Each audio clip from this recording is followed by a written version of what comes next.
Hello hi, मी कल्पना तिडके या रेसिपीमध्ये मी आपलं स्वागत करत आहे। आज आपण बनवणार आहोत ज्वारीच्या पिठाचे शेंगुळे। आणि तापत ठेवत आहे, कोमट पाण्याचा वापर करणार आहे आपण। जास्त गरम नाही करायचे, फक्त कोमट पाणी करायचे। त्यानंतर आपण मिक्सर मध्ये वाटण करून घेऊया। या 2 मी हिरव्या मिरच्या घेतलेल्या आहे। त्यानंतर देठासहित कोथिंबीर, या 5 लसणाच्या पाकळ्या आहे, मोठ्या आहे लसणाच्या पाकळ्या 5 घेतल्या आहे। आल्याचा तुकडा आणि जिरे याचं आपण प्रथम वाटण करून घेणार आहोत।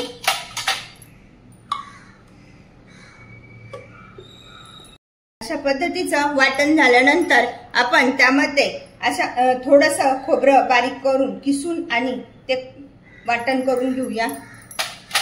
त्यानंतर त्यामध्ये थोडेसे शेंगदाणे पण आपण बारीक करणार आहोत। अशा प्रकारे हे पूर्ण असं व्यवस्थित वाटण करून घेऊया।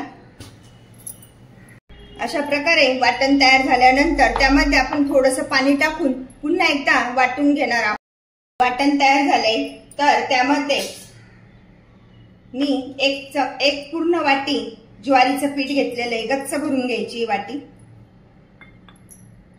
आणि 2 चमचे डाळीचं पीठ घेते, 2 चमचे गव्हाचं पीठ, चमचा जरा गच्च भरून घ्यायचा। अशा प्रकारे आपण हे 3 पीठ एकत्र केले। त्यामध्ये आता आपण टाकून घेणार आहोत अर्धा चमचा धने पावडर, प्रमाणानुसार मीठ टाकायचे, अर्धा चमचा टाकायचे, अर्धा चमचा आपण याच्यात टाकणार आहे।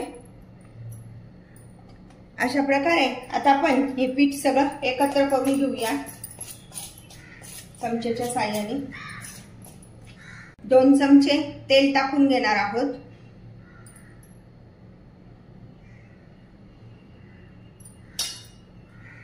नेहमी भाकरी खायचा कंटाळा येतो, त्यावेळेस अशाच प्रकारचे हे ज्वारीचे शेंगुळे खूपच छान लागतात।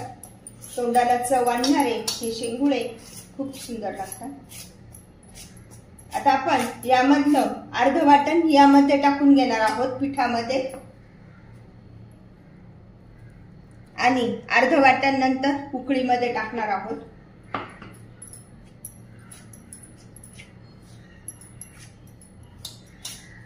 आणि आता आपण हे कोमट जे पाणी केलेलं आहे तर ते टाकून छान मळून घेणार आहोत। जास्त गरम पण पाणी नाही करायचं, कोमटच करायचं।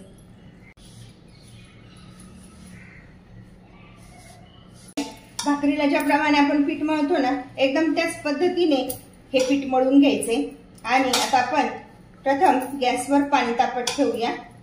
मी आता कुकर तापत ठेवत आहे। कुकर तापतोय तोपर्यंत या पिठाला थोडंसं तेल लावून छान मळून घ्यायचं आणि त्याच्या आपण शेंगुळे वळायला सुरुवात करूया। कुकर तापलाय तर त्यामध्ये मी साधारण 1-1.5 चमचा तेल टाकून घेत आहे। जास्त पण तेल टाकायची गरज नाही याला। मोहरी टाकत आहे 1/2 चमचा, मोहरी तडतडू देऊया।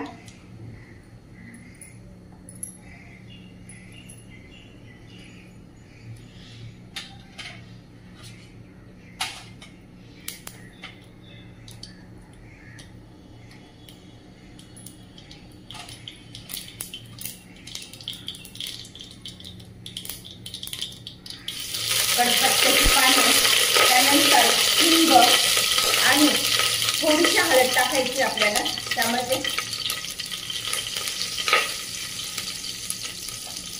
आणि आता आपण त्यामध्ये साधारण 4 वाट्या पाणी टाकून घेणार आहोत। वाटण तयार केलेलं आहे, ते उकळल्यानंतर पण आपल्याला पाणी टाकावं लागेल, तर सध्या 4 वाट्या पाणी टाकून घेत आहे। अशा पद्धतीने 4 वाट्या पाणी टाकून घेतले मी। पाण्याला उकळी येते तोपर्यंत आपण हे शेंगुळे वळून घेत आहोत। हे बघा, अशा पद्धतीने पण आपण शेंगुळे असे पूर्ण वळू शकतो, किंवा 2 तुकडे करून आपण ते जॉईंट पण करू शकतो राऊंड मध्ये। अशा पद्धतीने आपण हे शेंगुळे आता पूर्ण हे करणार आहे, वळून घेणार आहोत। हातावर पण शेंगुळे वळता येतात। पण त्याला वेळ लागतो. अशा पद्धतीने असा शेंगुळे हे करायचं आणि नंतर आकार द्यायचा. अशा पद्धतीने पण आपण शेंगुळे पण वळून झालेले आहे आणि पाण्याला पण छान उकळी आली. तर आपण एक एक करून त्यामध्ये सोडूया. उकळत्या पाण्यात टाकल्यामुळे एकमेकांना ते चिटकत नाही. अशा पद्धतीने आता आपण हे सगळेच त्यामध्ये टाकून घेणार आहोत.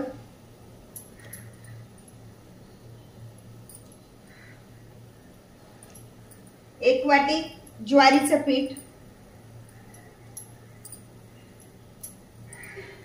एक वाटी ज्वारीच्या पिठापासून बनवलेले हे शेंगुळे,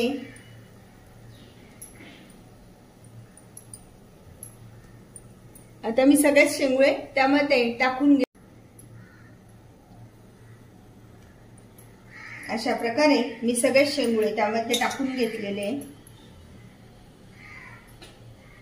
आता आपण मगाशी पीठ मळताना अर्धा चमचा मीठ टाकलेले, तर पाण्यामध्ये पण आपण थोडं मीठ टाकून घेऊया, म्हणजे चव येते खूप छान. आपण हे हलवून देऊया असे. अशा प्रकारे हलवल्यानंतर आपण कुकरच्या साधारण 2 शिट्ट्या करून घेऊया. हे 2 शिट्ट्या झाल्या आहे, तर मी गॅस बंद करत आहे. तर आपण बघूया आपले शेंगुळे कसे झालेले आहे ते. वाव, वास तर खूपच छान आला, मस्त एकदम.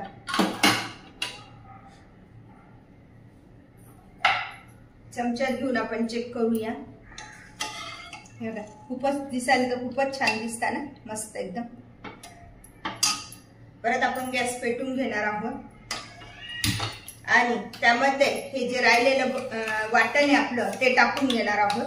जर ते अगोदर टाकलं ना तर ओतू जातं, त्यामुळे शिजल्यानंतर आपण त्यामध्ये हे वाटण टाकून घेणार आहोत. किती सुंदर दिसतं ना. 2 मिनिटात आपण शिजू देऊया. 2 मिनिटं छान शेंगुळे शिजले गेले, तर त्यामध्ये आपण टाकून घेऊया बारीक चिरलेली कोथिंबीर. अशा प्रकारे आपले हे शेंगुळे खाण्यासाठी तयार. खायला तर खूप चविष्ट लागतात, पौष्टिक लागतात. हे आपण मस्तपैकी खाऊ शकतो. अशा प्रकारे रस्सा पकडायचा, म्हणजे त्यामध्ये खूप छान असे लागतात आणि जास्त घट्ट पण नाही करायचे. अशा पद्धतीनेच त्याचं हे ठेवायचं. अशा प्रकारचे आपले हे ज्वारीच्या पिठाचे शेंगुळे खाण्यासाठी तयार. पिठाचा वापर करून बनवा पौष्टिक असे शेंगुळे. अशा प्रकारचे शेंगुळे तुम्ही पण बनवा आणि मला मात्र कळवा कसे झाले ते. लाईक आणि सबस्क्राईब करायला विसरू नका.